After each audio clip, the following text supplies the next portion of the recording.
During the next half hour, we'll explore the development of a fighter that many believe was the best in the lead-up to the turn of this century. It wasn't developed from a line of planes previous to it. This aircraft was built from the ground up for a very specific purpose. However, this aircraft does have some attributes and a similar appearance to another famous fighter.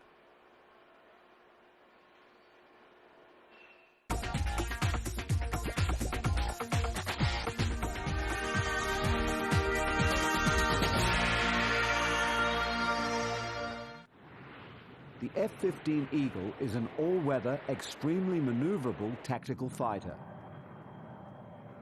To many, the F-15 may seem similar to the F-14 Tomcat.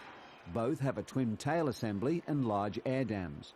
Both planes are an example of large fighters as they are dimensionally similar. The prime difference is that the Tomcat was designed for carrier-based operations, and the Eagle was purely intended as a single-minded fighter aircraft, and the similarity ends with their appearance. The F-15's superior maneuverability and acceleration are achieved through high engine thrust-to-weight ratio and low wing loading. This combination permits the pilot to turn the aircraft without losing airspeed. The single pilot has a head-up display of information from the advanced electronic weaponry systems, which detects, acquires, and tracks enemy aircraft.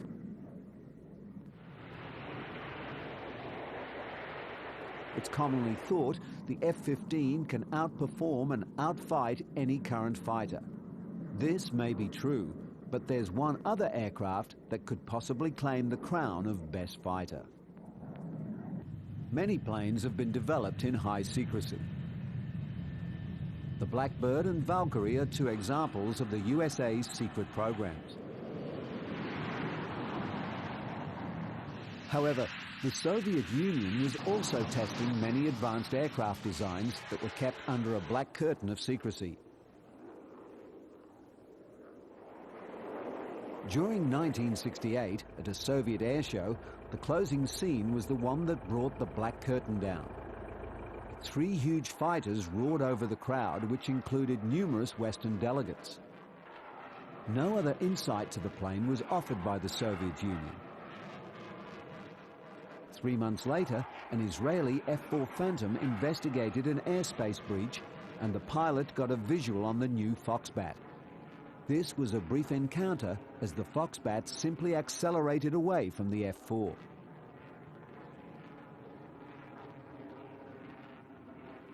This is some rare footage of Foxbats in training.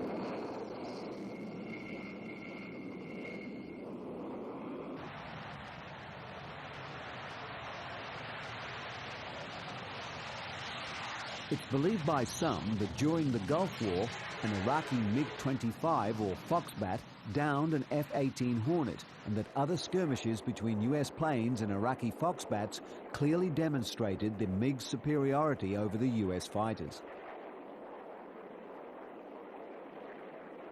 The facts are hard to find, but it is known that the Foxbat can achieve Mach 3, and that makes it the fastest fighter.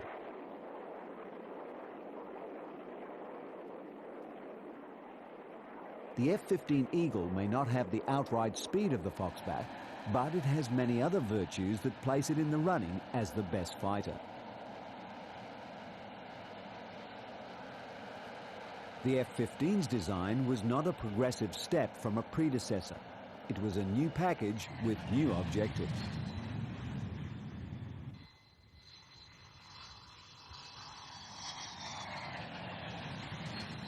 Air combat in Vietnam showed a flaw in the US Air Force. It didn't have planes that could actually take on other fighters. It had interceptors that were capable of keeping slower-moving bombers at bay, and it did have the very successful F-4 Phantom as a multi-role fighter bomber. The Phantom carried a wide and devastating range of weaponry, and it had superior avionics than the MiGs that it opposed in Vietnam. The plane was also reliable as it had 2 engines and was fast by those days' standards. but it was often outmaneuvered by MiGs that were designed specifically as fighters. This is not to say the Phantom wasn't a great plane. It was capable of Mach 2 and was extremely versatile.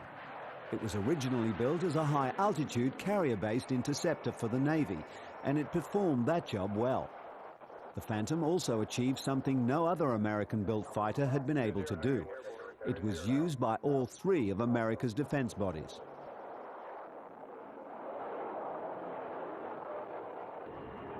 After World War II, the US mainly built multi-role planes or fighter bombers, and here was the problem. When planes like the Phantom mixed it with dedicated fighters such as the MiGs in Vietnam, it was only superior avionics and better technology that gave them the edge.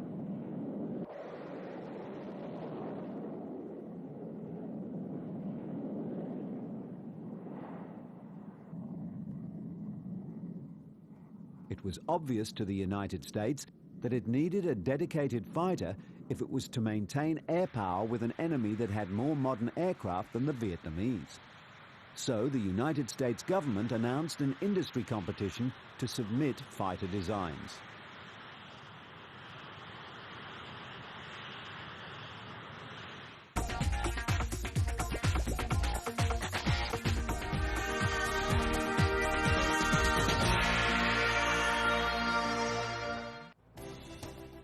The competition brought out a couple of planes that had already been rejected previously.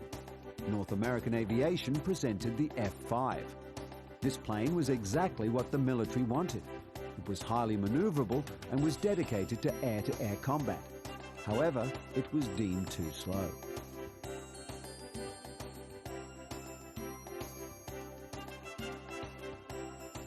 Sadly, the last version of the plane did achieve a top speed that exceeded Mach 2, and this would have made an impact on the judges of the competition. But it was a case of too little, too late.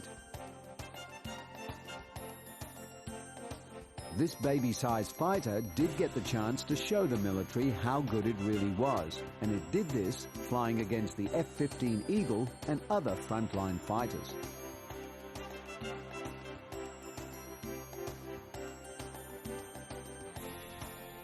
Another entry in the competition was the Kelly Johnson-designed F-104. Although this plane had been around for some time, Kelly Johnson still believed that with some refinement, the F-104 would outfly anything created to that date and in the near future. Kelly had proved his point on a number of occasions. Every time a new world record for speed or altitude was set, Kelly simply rolled out an F-104 and reinstated the 104's superiority.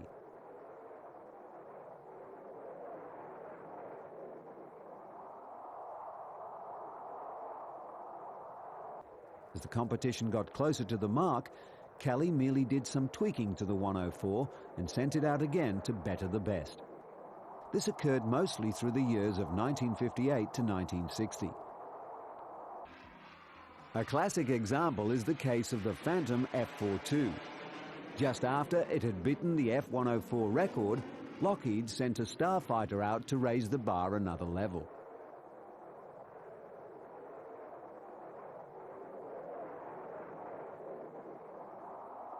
For entry in the competition, a one-off version of the 104 was built. It was named Lancer and was given larger wings and other modifications which increased maneuverability. Although the 104 and the Lancer were remarkable planes, the Lockheed bid was not successful in winning the competition. Later, Kelly was still adamant that the Lancer would still have outperformed the F-15. The competition ended on December 23, 1969, when McDonnell was awarded the contract for 20 F-15s.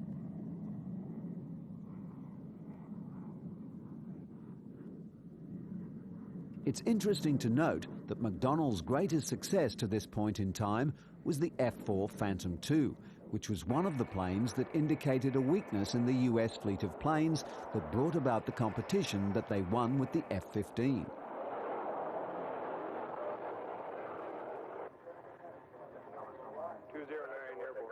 McDonnell was formed about 3 months before the outbreak of World War II and was mostly involved with manufacturing parts for other larger aircraft companies. One of their prime clients was the much larger Douglas company, and within a short time of McDonnell winning the F-15 competition, these two companies merged. The company's founder, James McDonnell, was like many of the early aviation pioneers. He was a visionary and propelled McDonnell to greater and greater heights by staying on top of and developing new technologies. It was these virtues that the company used to design and create the F-15.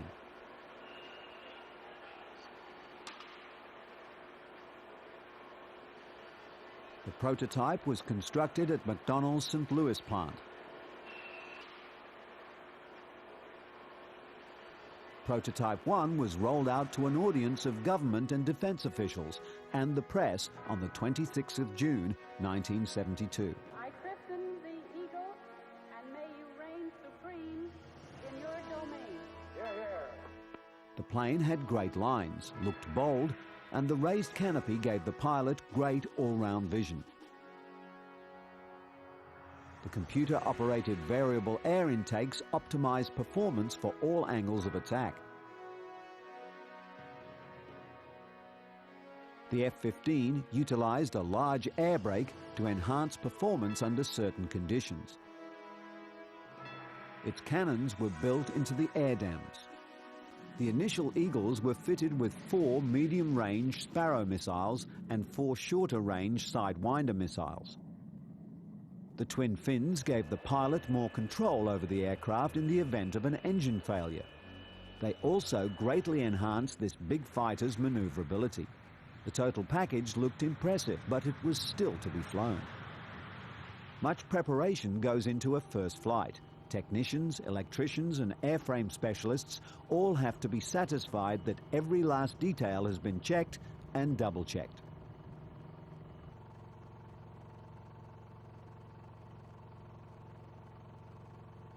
The first flight is where theory meets practical, and the loss of the plane means the loss of a very substantial investment. Here, the plane has been secured to the ground for its engines to be tested.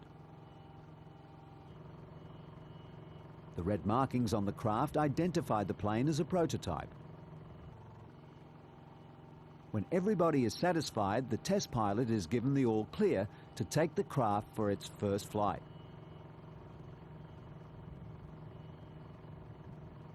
Not only is a large investment at risk at this critical time, there's also a life at stake. Many test pilots have been killed during the early flights of new planes. In this instance, the first prototype F-14 Tomcat was lost in a test flight. Both pilots, Smythe and Miller, survived this accident. However, Miller was not so lucky a short time later. He died when test flying Tomcat number 10.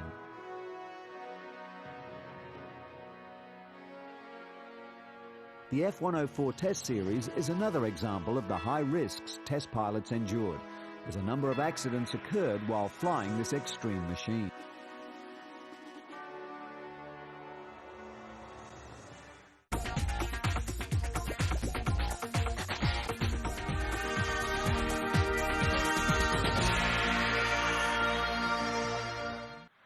This is Edwards Air Force Base, and the date is July 27, 1972.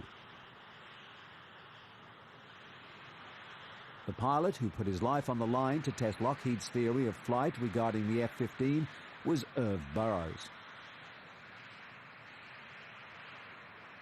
The test pilots were generally employed by the manufacturers of the planes. However, on some projects, Air Force pilots worked alongside the company pilots. Irv Burroughs positions the F-15 for its first test. The F-100 Pratt & Whitney turbo fan engines are accelerated to takeoff speed, and the brakes are released.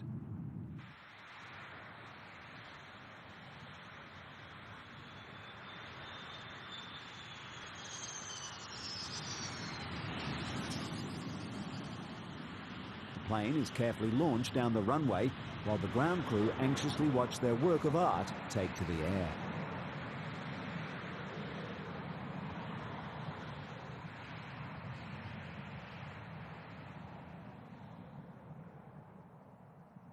The first flight of a prototype generally consists of a takeoff, a short flight and a landing.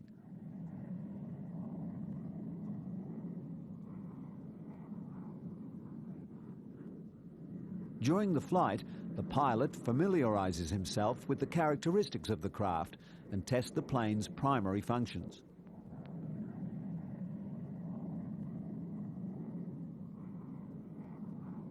The Eagle's first flight was a success. Its grace and size is apparent when its landing is viewed in slow motion.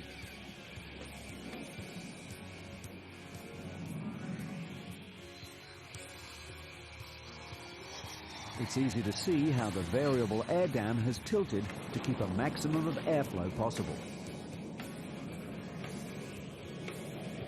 Irv appears to be able to control the plane to the degree that he can hold it in the balance between takeoff and landing. The initial test, such as this, doesn't prove a plane's success. It only proves that the craft can fly. However, the initial flight does give the pilot and crew an insight to the likelihood of the plane to reach the design's goals.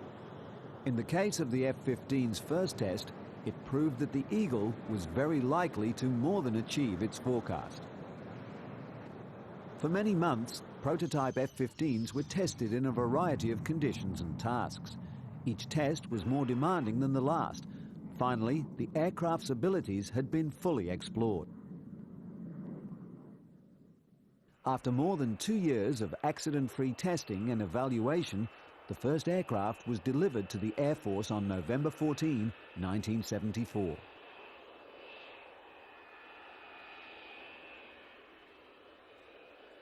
In January 1976, the first Eagle destined for a combat squadron was delivered to the 1st Tactical Fighter Wing at Langley Air Force Base.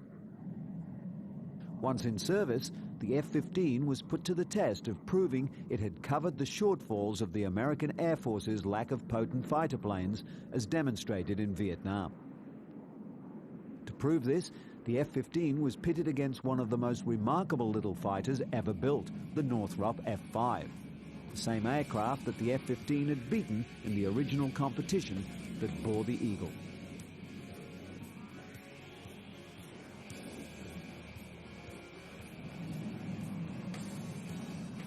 In this competition, both fighters won, as no clear winner could be determined. Firstly, the baby-sized F-5 was perhaps the most maneuverable fighter ever to be built, and although the giant F-15 could track and follow the F-5, the reverse was also true.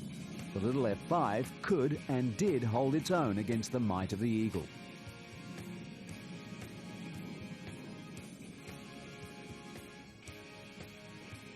It's fair to say that the Eagle would win a greater number of encounters between the two.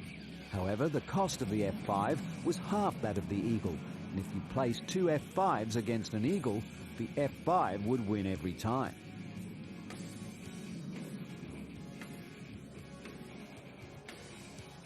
Despite any argument, both planes proved to be outstanding aircraft, and they proved this most when pitted against each other.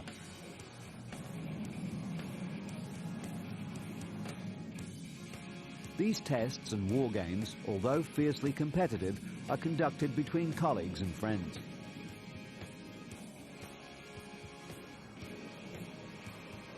There was a much deadlier game that the F-15 and its pilots had to play, and the game was played during the Cold War over the Bering Strait. Russian spy planes often flew reconnaissance missions, and F-15 pilots were sent to dissuade them. In this instance, a long-range Soviet bomber is probing US airspace. The plane has been picked up by a large radar facility in Alaska. The operators forward the information to patrolling F-15 Eagles, and the game begins. From the Alaskan facility, the Eagle pilots are updated on the Russians' movements, including position, height, and course. The Eagles are to intercept and make their presence felt.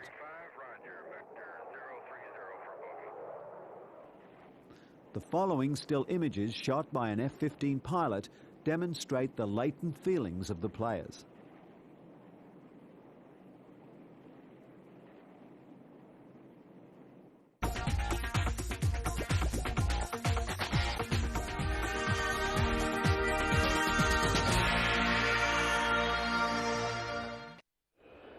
The F-15 has been produced in a number of models, and the latest and probably last is the F-15E. This is the most radical change of the variants. Originally, the Eagle was designed as an air-to-air combat plane, but even in the A model, it was recognized that the plane also had superior potential in the ground attack role. Finally, in 1987, this potential was realized in the form of the F-15E Strike Eagle. The F-15E is especially configured for deep strike missions, which involves venturing far behind enemy lines to attack high-value targets with a variety of munitions. The F-15E is a two-seat, two-engine, dual-role fighter capable of speeds up to Mach 2.5. Although primarily a deep exclusion platform, the F-15E can also perform escort missions. It's ironic that a project to exclusively build a fighter turned out an excellent multi-purpose plane, which is exactly what the F-15 replaced in the form of the Phantom. The US Air Force can't expect to fly the F-15C to 2014 or beyond without spending significant money on upgrades. The F-15E structure is rated at 16,000 flight hours, or double the lifetime of earlier F-15s, and therefore they may be in the skies beyond 2020. However, a lineup of new fighters currently being tested and produced may cut even the F-15E's life expectancy to 2010.